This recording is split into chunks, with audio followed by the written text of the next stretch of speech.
with comedian David Boyle, and I'm quitting alcohol. So yesterday I got a fucking phone call. It was actually on the way back from getting my MRI scans. I fucking called this MRI place yesterday because I want to get the images, and I was there at the MRI place speaking to the cunts, and I was like, can I get my images? They're like, no, we don't do that. And then we had this argument, and they finally fucking put it onto a CD-ROM disc for me, which I can't access. That was a hassle. And so I called them up yesterday because I need to access the fucking images. I need people to see what's going on here. And I called them up. I'm like, hey, would I be able to get my images? And they're like, yeah, no problem. We can do it on USB or CD-ROM, however you like. It'll just cost $50. I'm like, what? They're like, yeah, you can pick it up after lunch. I'm like, well, what the fuck happened the other day? So I went down there to pick up my MRI scan, and they just handed it over to me. I didn't even pay the $50. But I was getting it because I'm seeing this cardiothoracic surgeon on next Wednesday. So I was driving home and I get a phone call from the secretary of Dr. Nathan Gibbs. He's the guy I want to see. He's the man. He was the Sydney Swans head doctor for 18 years. He was actually the captain of South Sydney Rugby League team as well. He was their head doctor. He was the Australian Rugby League team doctor.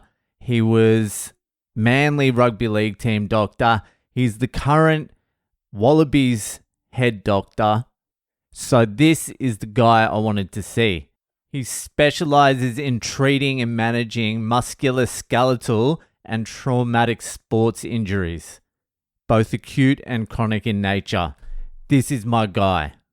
He was booked out until December 4, but she called me up. His secretary called me up and was like, we've got one for fucking Wednesday, which is tomorrow. Would you like to come in? I'm like, yes, thank you. It's $250, but fucking the chiropractor was $150. That fucking dropkick that fucking barely finished high school. This cunt has credentials. I probably would have paid up to $600 to see this guy. I just want answers now. It's already cost me $1,000, over $1,000 to get no answers. And my rib is jutting out more than ever. So hopefully this doctor, Nathan Gibbs, the most fucking renowned sports doctor in Australia. There's no one else. If he's got no idea, what the fuck do I do if he's like, I don't know. Sorry, mate. Fucking good luck. What do I do then? Can someone fucking please tell me? Because that's what I'm nervous about. I'm nervous that he looks at it and just goes, nah, never seen that before. Are you in pain? Well, if you're not in pain, good luck to you. Good luck to you. And I've just got this fucking abnormality just jutting out of my fucking chest for the rest of my life. That's what I don't want. I'll just get it fucking taken out. I'm over it. Just take that section out. I don't care. But hopefully that's not where we're at. Hopefully we get some fucking answers. He has the MRI scan. He will have the MRI scan, which I took a look at with my professional fucking eye. And I worked out why they can't see the dislocation or the break. It's because when I lay flat on my back on a hard surface, my ribs fucking jut out a bit more, but the dislocation comes together. So you can't feel the bump. It's not as prominent. There's still a little bump, but the rib sort of comes together and it seems fine. So that's why it hasn't popped up on the MRI scan. I looked really closely at one of the images. I'm like, yes, that's where the break is. And if you zoom right in, you can see a little tiny jut, but it's not prominent. It just looks like a full rib. But when I'm sitting in the position I'm in now, it's all over the place. It's about the thickness of my finger apart. So hopefully fucking the good doctor can look at the MRI, look at my chest, and then tell me there's nothing he can do. Please, God, don't fucking let it be. Say it ain't so.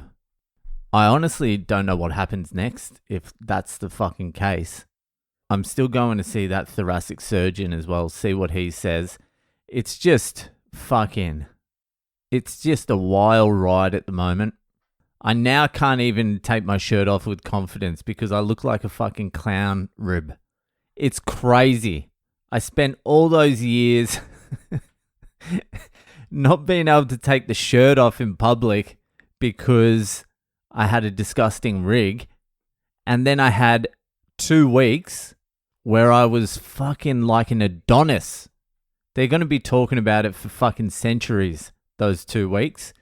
And then pop, bang, ribs fucked. Somehow it's jutting out of my chest now. Like fucking Christian Bale in The Machinist. Except worse, because it's just one. It's just one eyeball rib just poking its eye out. I'm getting like fucking patches too. I'm just putting it over the rib so you can't notice it as much. What a disaster. What a fucking disaster. I also want to go back to jiu-jitsu too. I was wrestling with my son today and I fucking miss jits so much. But I can't risk going back to jits just before the holiday and before finding out what's actually going on here. Anyway, tomorrow is, I guess it's D-Day for me. Surely he's seen this before. He's been involved in rugby league. Rugby league is the most brutal sport in the fucking world. Surely one of those big Maori Islander boys has crunched into a little fucking white halfback and concaved his chest in. At least once, surely. I just want to walk into his office tomorrow and fucking he just looks at it and he goes, I know this one. I saw this fucking back in the 80s when Mia Fahu ran straight into fucking Daryl Strickland. That's what I want. That's what I want to hear. I know this one. Daryl died a week later. Anyway, any fucking way, you'll be hearing about it tomorrow. 110.